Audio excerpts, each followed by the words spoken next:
Okay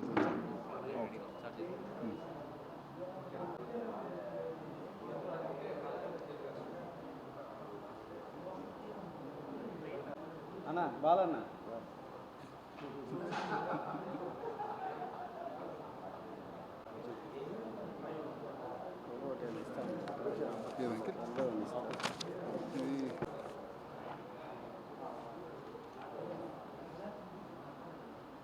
అయినాడా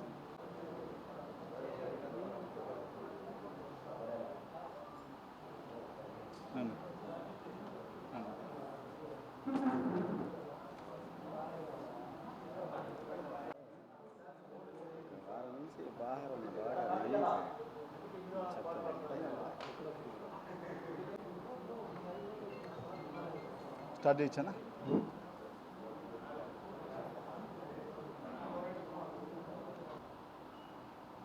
ఈ press మీట్కి ముఖ్య కారణం ఏంటంటే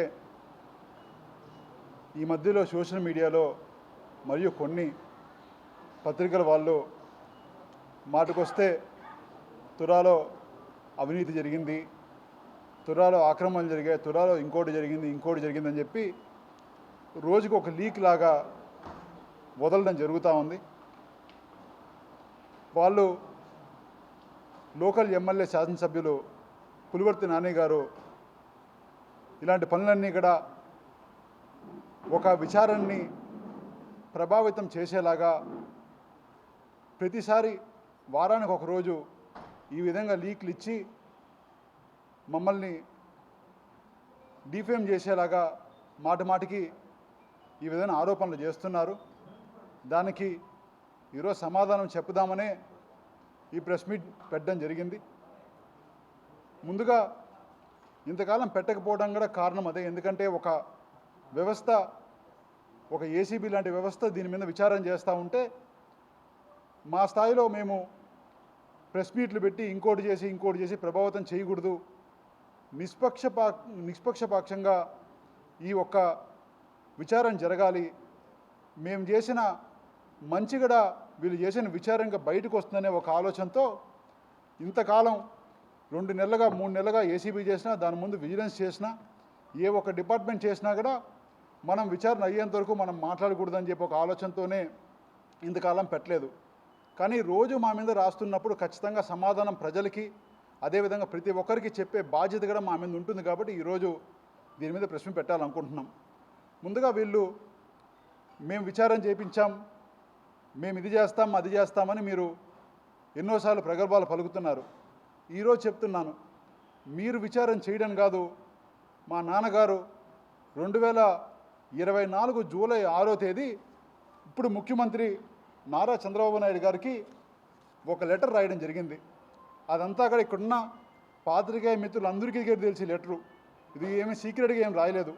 ఓపెన్గా మేము ఇవన్నీ లెటర్ రాస్తామని చెప్పి మరి ప్రెస్ మీట్ రిలీజ్ చేసి మరి ఆ రోజు నాన్నగారు మేము తుడాలో అభివృద్ధి చేశామా అవినీతి చేశామా తేల్చండి అని చెప్పి మా మీద మాకున్న నమ్మకంతో, ఆ రోజు ప్రజలకి మంచి చేశామనే ఒక నమ్మకంతో ఆ రోజు మేము ఈ లెటర్ రాసి నారా చంద్రబాబు నాయుడు గారికి, అదేవిధంగా పవన్ కళ్యాణ్ గారికి, అదేవిధంగా ఇప్పుడున్న ప్రభుత్వ పెద్దలు అందరికీ కూడా ఆ రోజు మేము లెటర్ రాయడం జరిగింది. అంటే మా మీద మాకున్న నమ్మకం అని చెప్పి ఈరోజు మీకు తెలియజేస్తున్నా. అదేవిధంగా ఇంకొక విషయం కూడా తెలియజేస్తున్నా. తురా గురించి కొంతమందికి అవగాహన ఉంది, చాలామందికి అవగాహన లేదు. తురా అనేది చాలా చిన్న సంస్థ. 2019లో తురా బడ్జెట్ కేవలం 29 కోట్లు, ఒక సంవత్సరానికంతా కలిపి తురా బడ్జెట్ 29 కోట్లు.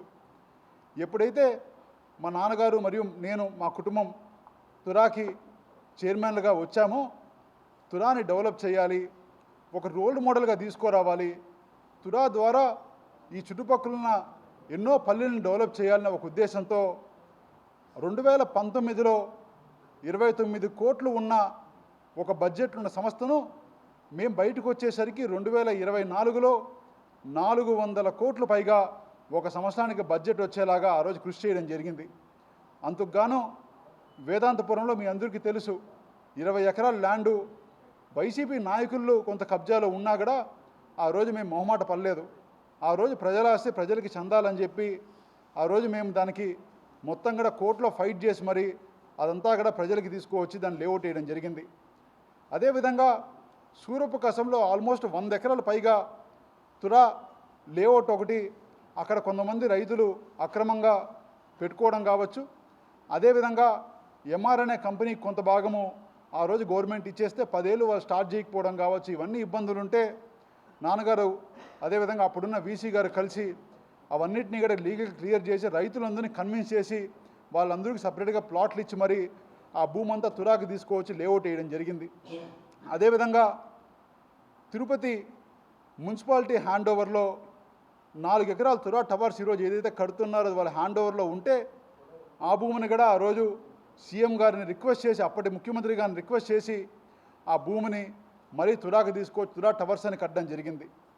ఇవన్నీ కూడా తురా ద్వారా ప్రజలకు ఆదాయం కావాలి, ప్రజలకు 10 మేళ్ళు చేయాలి అని చెప్పి ఒక ఉద్దేశంతో ఇవన్నీ కూడా ఆ రోజు ప్రజల కోసం మేము చేసిన మంచి అని చెప్పి ఈరోజు మీకు తెలియజేస్తున్నాం. ఆ వచ్చిన ఆదాయం ద్వారా తురా ఆఫీస్ని ఈరోజు ఏ కార్పొరేట్ ఆఫీస్ కూడా తక్కువ లేకుండా ఆ స్థాయిలో తురా ఆఫీస్ని డెవలప్ చేయడం జరిగింది. అదేవిధంగా ఎన్నో పార్కులు ఊరూరు డెవలప్ చేయడం జరిగింది. ప్రతి ఊర్లో కళ్యాణ మండపాలు కట్టడం జరిగింది. ప్రతి ఊర్లో మనం ఎన్ని డెవలప్ చేశామంటే ఒక్కొక్క ఊరికి కనీసం అంటే 3 నుంచి 4 కోట్ల రూపాయలు చంద్రగిరి కాన్స్టిట్యున్సీలో కావచ్చు, అదేవిధంగా ఇతర నియోజకవర్గాల్లో కావచ్చు, చాలా నియోజకవర్గాల్లో సుమారు కొన్ని 100 కోట్లు పెట్టి ప్రతి పంచాయతీని డెవలప్ చేయాలనే ఉద్దేశంతో తురా ద్వారా డెవలప్ చేయడం జరిగింది. తురాలో గత ఇన్ని సంవత్సరాల్లో స్వతంత్రం వచ్చినప్పటి నుంచి తురా 1970లో స్టార్ట్ అయితే సుమారు 40-50 సంవత్సరాలకి తురాకి పెన్షన్లు ఇవ్వడానికి కూడా డబ్బులు లేకపోతే నాన్నగారు వచ్చినప్పుడు సుమారు 15 కోట్ల డబ్బు ఖర్చు పెట్టి తురా ఉన్న ప్రతి ఒక్కరికి పనిచేసిన వాళ్ళందరికీ పెన్షన్లు ఇవ్వడం జరిగింది. ఇవన్నీ కూడా ఒక సామాన్య ఒక చిన్న సంస్థగా ఉండే తురాని ఈరోజు ఒక మంత్రులు సైతం మాకు తురా ఇస్తే మేము డెవలప్ చేస్తామనే స్థాయికి నాన్నగారు కృషి చేసి ఆ రోజు తురాని డెవలప్ చేయడం జరిగింది. ఇవన్నీ కూడా మీ దృష్టికి ఈరోజు తేవాలనుకుంటున్నాను. అదేవిధంగా ఈ డబ్బుతో ప్రతి పల్లి డెవలప్ చేసి పల్లెల్లో అంతా కూడా సుమారు 540 వర్కుల పైన చంద్రగిరి కాన్స్టిట్యున్సీలో పిలిచి చిన్న వర్కులు 10 లక్షలు 20 లక్షలు రోడ్లు కావచ్చు, డ్రైన్స్ కావచ్చు, ఇతరితర కావచ్చు, చిన్న వర్కులు ఎన్నో విధాలుగా మేము డెవలప్ చేయడం జరిగింది. ఇవన్నీ కూడా మేము చిరాకు చేసిన మేలు అని చెప్పి మీ ద్వారా తెలియజేస్తున్నాం. అదేవిధంగా మా మీద ఇంత మంచి చేస్తూ ఉన్నా కూడా, ఇంత మంచి చేసినా కూడా ఎన్నో ఆరోపణలు చేస్తున్నారు. ఆ ఆరోపణలకి సమాధానం చెప్పే బాధ్యత మాకుంది కాబట్టి ఈరోజు కొన్ని అంశాలు మీ దృష్టికి కూడా నేను తేవాలనుకుంటున్నా. వాళ్ళు చేసే మొట్టమొదటి ఆరోపణ ఏంటంటే బెంచులు, తురా బెంచులు ఒక తక్కువ రేటుకి ఏదో ఉంటే మీరు ఎక్కువ రేటుకి పిలిచి దాంట్లో ఏదో ఆదాయం పొందారని చెప్పి మా మీద ఒక ఆరోపణ చేస్తున్నారు. నిజంగా నేను ఇక్కడి నుంచి చెప్తున్నాను, సేమ్ తురా బెంచ్ ఏదైతే వేశారో 7 కోటింగ్లు ఉన్న బెంచు, ఆ స్థాయిలో ఫిట్టింగ్ చేసిన బెంచు ఏదైతే వేశారో 9,000 రూపాయలకి వేసిన బెంచు, అదే బెంచు 2016లో ఆనాటి ముఖ్యమంత్రి గారు నారా చంద్రబాబు నాయుడు గారు పుష్కరాల్లో ఆ రోజు అదే బెంచ్ 14,400 రూపాయలకి టెండర్లు పిలిచి మరీ అదే బెంచ్ వేయడం జరిగింది. కొన్ని వేల బెంచ్ వేయడం జరిగింది. అక్కడ ఆ టెండర్లు కాపీలు ఉన్నాయి, ఆ టెండర్లు డీటెయిల్స్ ఉన్నాయి. ఈరోజు ఏ స్పెసిఫికేషన్స్ అయితే 9,000 రూపాయలకి మేము పిలిచామో అదే బెంచు 14,000 రూపాయలకి ఆనాటి ముఖ్యమంత్రి చంద్రబాబు నాయుడు గారు అక్కడ పుష్కరాల్లో వేయడం జరిగింది.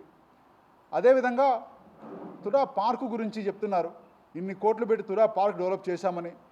నిజమే, తురా పార్కులో సుమారు 40-45 కోట్ల రూపాయలు మేము పెట్టి తురా పార్క్ని ఈరోజు రాయలసీమలోనే ఎక్కడా లేని విధంగా, నాకు తెలిసి ఆంధ్రప్రదేశ్లో ఇలాంటి పార్క్ ఎక్కడ లేదని నా పర్సనల్ అభిప్రాయం. అలాంటి పార్క్ మేము డెవలప్ చేశాం. సుమారు 45 కోట్లు పెట్టి మేము డెవలప్ చేసాం పార్కు.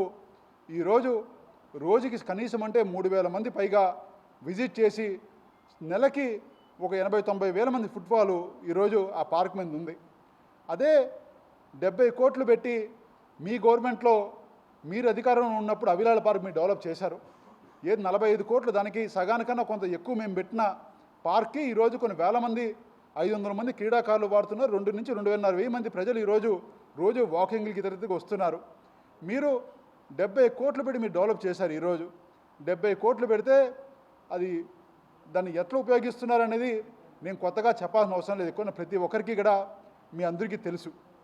అదేవిధంగా మీరు ఇదొక్కటే కాదు, మెడికల్ క్యాంపులు కరోనా వచ్చిన తర్వాత ఎంతోమంది ఇబ్బంది పడుతూ ఉంటే ప్రజలందరూ కూడా ఆరోగ్య సమస్యలు ఏవో తెలియకుండా హఠాత్తుగా మరణాలు ఇవన్నీ ఉంటా ఉంటే కరోనా తర్వాత షుగర్లు, బీపీలు, ఇతరితరవి చాలా ఏమున్నా ఏం లేవని తెలుసుకోలేని పరిస్థితుల్లో కింది స్థాయి ప్రజలు చాలామంది ఉంటే సుమారు 1,00,000 మందికి పైగా మేము మెడికల్ క్యాంపులు నిర్వహించి మెడికల్ టెస్టులు చేయాలని చెప్పి బయట 40 రకాల టెస్టులు ఈరోజు అపోలో ఫార్మాలో ఆ రోజు ఏదైతే చేశారో అదే టెస్టులు ఈరోజు అపోలో ఫార్మాలో 3,000 రూపాయలు ఒక టెస్ట్ ఖర్చు ఉంటే 350 రూపాయలకి, అంటే దానికి ఉన్న సుమారు 10 నుంచి 15% డబ్బుకి ఆ రోజు కొన్ని కంపెనీస్ని తీసుకువచ్చి మీరు స్పాన్సర్గా చేయండి, మేము ఉన్నాము అని చెప్పి వాళ్ళకి భరోసా ఇచ్చి కంపెనీస్తో మేము రిక్వెస్ట్ చేసి మరి స్పాన్సర్షిప్తో సహా ఆ రోజు సుమారు 10-15% ఒరిజినల్ ఖర్చుకి ఈరోజు బయట చేసుకుంటే ఎంత అవుతుందో దానికి 15%, కేవలం 15% ఖర్చుకి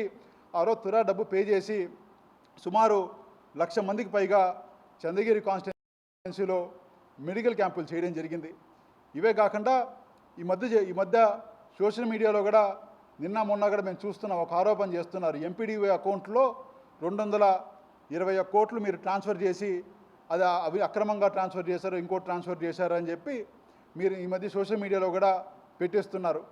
ఇది ఒక్కడే సమాధానం చెప్తున్నా. తురాలో ఈరోజు ఇంజనీరింగ్ స్టాఫ్ కేవలం 6 మంది మెయిన్ స్టాఫ్ ఉన్నారు అంతే. 6 మంది మెయిన్ స్టాఫ్ ఉన్న ఒక ఇంజనీరింగ్ స్టాఫు కొన్ని 100 కోట్ల వర్కులు ఏ విధంగా చేస్తారని చెప్పి ఈరోజు మీరే సమాధానం చెప్పాలి. ఎందుకంటే ఒక 6 మంది స్టాఫ్తో ఈరోజు 50 లక్షలు వర్క్ చేయడం కూడా కష్టం. అలాంటిది కొన్ని 100 కోట్లు చేస్తారంటే ఖచ్చితంగా మండల వ్యవస్థ ఇన్వాల్వ్ అవ్వాలి, సచివాలయ వ్యవస్థ ఇన్వాల్వ్ అవ్వాలి, కింది స్థాయి నుంచి అందరూ ఇన్వాల్వ్ అయితేనే, గవర్నమెంట్ వ్యవస్థ ఇన్వాల్వ్ అయితేనే ఇది కుదురుతుందని ఒక ఉద్దేశంతో 221 కోట్లు డైరెక్ట్గా అన్ని అప్రూవల్స్తో, మళ్ళీ చెప్తున్నాను, ఇక్కడ తురా బోర్డు అప్రూవల్ కావచ్చు, కలెక్టర్ గారు అప్రూవల్ కావచ్చు, అందరూ అప్రూవల్స్తో ఆ రోజు అవంతా కూడా మండలికి ట్రాన్స్ఫర్ చేసి అవన్నీ కూడా ప్రతి పల్లెలో ఒక్కొక్క చిన్న వర్కుల నుంచి సచివాలయ ఎంప్లాయీస్ని ఉపయోగించుకొని సచివాలయ ఇంజనీరింగ్ కావచ్చు, 100 మంది సచివాలయ ఇంజనీరింగ్ ఉన్నారు, 100 మంది సర్వేయర్లు ఉన్నారు. ఈ స్టాఫ్నంతా ఆ రోజు ఉపయోగించుకొని ఈ వర్క్ అంతా కంప్లీట్ చేయడం జరిగింది. నాకు ఒక్కటే అర్థం కావడం లేదు, ఈరోజు 200 కోట్లు మీరు ఎలా పంపిస్తారని అడిగేవాళ్ళు 2,000 కోట్లు ఎన్ఆర్జీఎస్ ఫండ్ డైరెక్ట్గా మేము ఏ ఎంపీడీ అకౌంట్కి డబ్బు పోతుందో అదే ఎంపీడీ అకౌంట్కి 2,000 కోట్లు డైరెక్ట్గా 5 ఏళ్ళకి డబ్బు పోయింది, లాస్ట్ 5 ఏళ్ళు. అంటే అవంతా కూడా తప్పేనా, అదంతా అవినీతేనా అని చెప్పి ఈరోజు మిమ్మల్ని సూటిగా అడుగుతున్నా. అదేవిధంగా ఈరోజు బయట దానికి ఏ విధంగా పంపిస్తారు తురాక్ కాదని కొంతమంది ఆరోపిస్తున్నారు. ఆనాటి చంద్రబాబు నాయుడు గారు ఆ రోజు ఎయిర్పోర్ట్ డెవలప్మెంట్ అని చెప్పి సుమారు ఒక 20 కోట్ల రూపాయల పైన ఆ రోజు ఎయిర్పోర్ట్ అథారిటీకి ఏ విధంగా మీరు డబ్బులు ఇచ్చారని చెప్పి ఈరోజు ఆరోపిస్తున్నా. ఎందుకంటే ఈరోజు పల్లెలకి డెవలప్మెంట్కైనా ఇచ్చాం, ఆ రోజు ఎటువంటి సంబంధం లేకుండా మీరు ఎయిర్పోర్ట్ బయట గ్రీనరీ అని చెప్పి అదని చెప్పి ఆ రోజు మీరు డైరెక్ట్గా ఆ రోజు ఇవ్వడం జరిగింది. ఇవన్నీ కూడా మీరు ఒక్కసారి ఆరోపణలు చేసే ముందు మీరు ఆలోచించి ఆరోపణలు చేయాల్సిందిగా విజ్ఞప్తి చేస్తున్నా.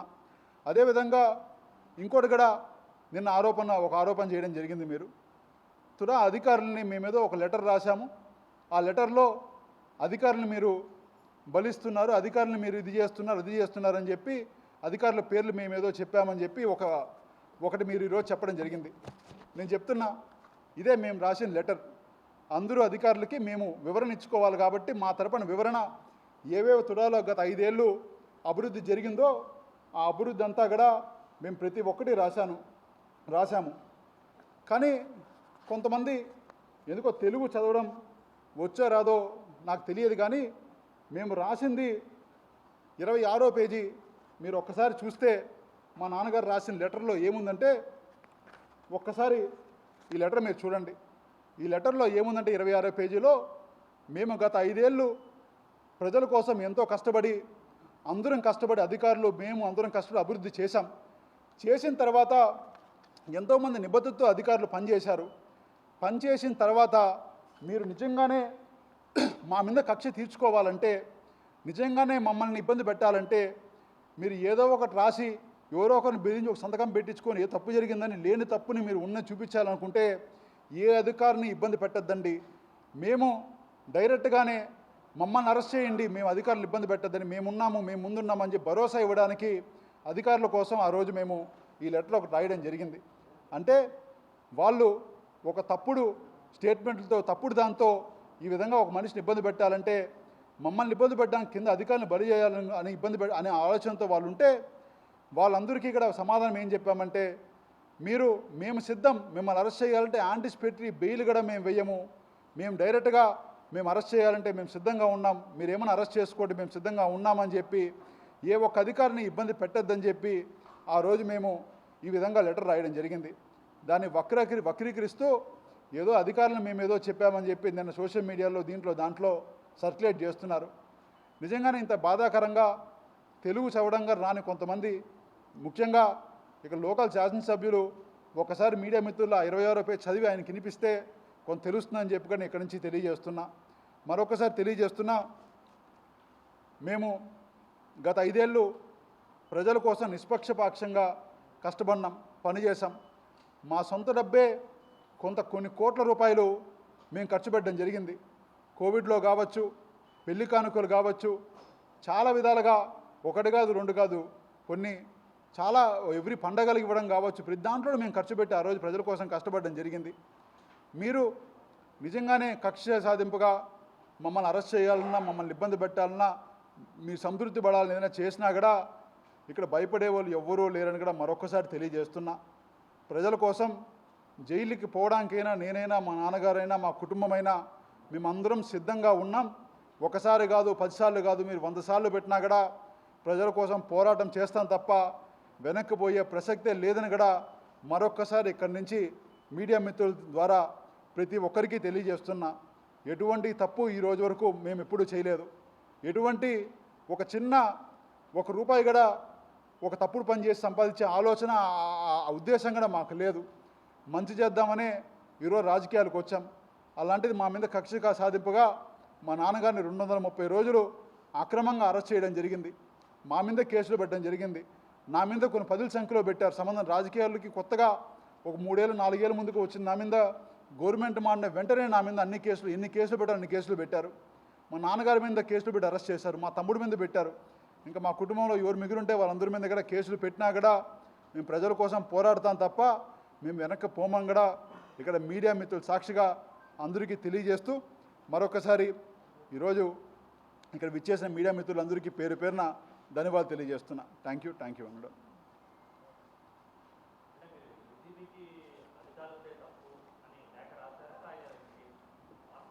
అన్న ఇదే లేఖ మేము రాసిన ఈ బుక్ ఇచ్చాము అందరికీ.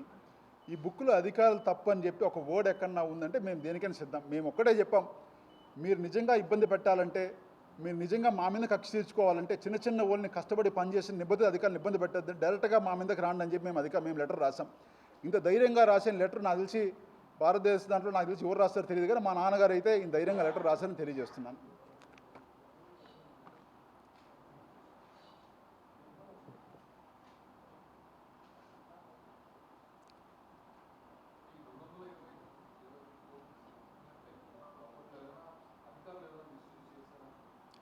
ఒక్కటే అన్న, 2000 కోట్ల పైగా సెంట్రల్ గవర్నమెంట్ ఈరోజు డబ్బు పంపిస్తూ ఉంది. ఈరోజు ఏ ఏ ఫండ్ చేయాలి, ఏ గవర్నమెంట్ ఏ పని చేయాలన్నా ఎంపీడీ వాళ్ళు డబ్బు పంపి చేస్తారు, అది ప్రొసీజరు. ఆ రోజు తురా దాని ముందు పెద్ద వర్కులు టేకప్ చేసింది ఎప్పుడు లేదు. ఇంత పెద్ద వర్కులు మానిటరింగ్ చేసిన ఏం లేదు. సో తురాలో ఇన్ని వర్కులు చేయాలంటే ఒకే ఒక అవకాశం ఏంటంటే కింది స్థాయి వరకు వ్యవస్థ పనిచేస్తేనే తురా వర్కులు చేయగలుగుతున్న ఒక ఉద్దేశంతో ప్రతి మండలానికి మేము ఆ రోజు డబ్బులు పంపించి అన్నీ కూడా వర్కులంతా నిష్పక్షపాతంగా ఆ ఉన్న సచివాలయ వ్యవస్థను వాడుకొని, సచివాలయ వ్యవస్థ అప్పుడే జగనన్న పెట్టారు కాబట్టి దానిలో ఒక సర్వేయర్ ఉంటారు, ఒక ఇంజనీర్ ఉంటారు, ఒక వ్యవస్థ అంతా ఉంటుంది. వాళ్ళందరూ కూడా ఆ ఎంబుక్కులు చేయడానికి, ఇంకోది చేయడానికి వాళ్ళందరూ వ్యవస్థ వాడుకోవాలంటే ఖచ్చితంగా ఎంపీడీఓ ద్వారా చేయాలి. కాబట్టి ఆ రోజు కలెక్టర్ పర్మిషన్తో, గవర్నమెంట్ పర్మిషన్తో, తురా అప్రూవల్స్తో ఇవన్నీ కలిసి కట్టుగా ఆ రోజు మేము పనిచేయడం జరిగింది. అవన్నీ అఫీషియల్గా ఉన్నాయి. కానీ అర్ధ సత్యాలతో ఈరోజు ఏమీ లేకుండా డబ్బులు ఏదో 200 కోట్లు మా ఇంటికి వచ్చినట్టు లేదా ఎంపీడీ వాళ్ళ ఇంటికి వచ్చినట్టు ఈ విధంగా వాళ్ళకి చెప్పడం నిజంగా బాధాకరం. ఇక్కడ ఇది గవర్నమెంట్ వ్యవస్థే, అది గవర్నమెంట్ వ్యవస్థే. ఒక గవర్నమెంట్ వ్యవస్థ నుంచి ఇంకో గవర్నమెంట్ వ్యవస్థకి వెళ్ళి డబ్బు పనిచేశారని తెలియజేస్తున్నాను.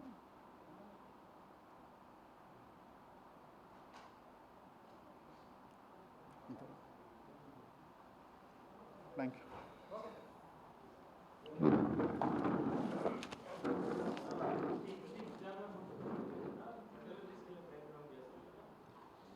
ఖచ్చితంగా ఇన్ని రోజులు మేము విచారణ సంస్థకి మనం ఇన్ఫ్లుయెన్స్ చేయకూడదు, మేము ప్రెస్ మీట్లు పెట్టి మాటమాటిగా వాళ్ళ మీద ఆరోపణలు చేసి ఇంకోటి చేస్తే మా సైడ్ నుంచి మేము ఏదో ఒక విచారణ సంస్థకి ఇన్ఫ్లుయెన్స్ చేసినట్టు ఉంటుందని ఒక ఉద్దేశంతో ఈ రోజు వరకు ఇన్ని ఆరోపణలు చేసినా అప్పుడప్పుడు ప్రెస్లో కొంతమంది రాపిస్తూ ఉన్నా కూడా మేము ఎప్పుడూ పట్టించుకోలేదు. కానీ ఈరోజు మరీ మితిమీరంగా రోజుకు మార్చి రోజు ఏదో ఒకటి మా మీద ఆరోపణలు చేస్తూ ఉంటే ఖచ్చితంగా రాజకీయాల్లో ఉన్నాం కాబట్టి ప్రజలకు వివరణ ఇవ్వాల్సిన అవసరం మా మీద ఉంది కాబట్టి ఈరోజు మేము వచ్చి ఈ వివరణ ఇవ్వడం జరుగుతూ ఉంది. అందుకే ఈ బుక్ కూడా ఆవిష్కరించడం జరుగుతూ ఉంది. ఈ బుక్లో కూడా ఒక్కసారి పాతికేయ మిత్రులందరూ కూడా ఈ బుక్ ఒక్కసారి చదవాల్సిందిగా నా విజ్ఞప్తి. Thank you.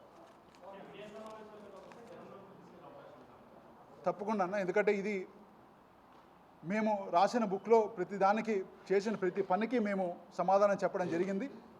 అయినా కూడా మా మీద అన్యాయంగా తప్పులుగా ఏదైనా ఇబ్బంది పెట్టాలనుకుంటే ఖచ్చితంగా ప్రజల్లో ఊరూరికి పోయి మేము చేసిన మంచి పనులు ఖచ్చితంగా తెలియజేసే ప్రయత్నం కూడా పాదయాత్రగా కూడా అవసరమైతే వెళ్ళి ఊరూరు మేము చేసిన పనులు చూపించి తెలియజేసే ప్రయత్నం కూడా చేస్తామని తెలియజేస్తున్నాను. వాళ్ళు చేస్తే ఖచ్చితంగా చేస్తాం.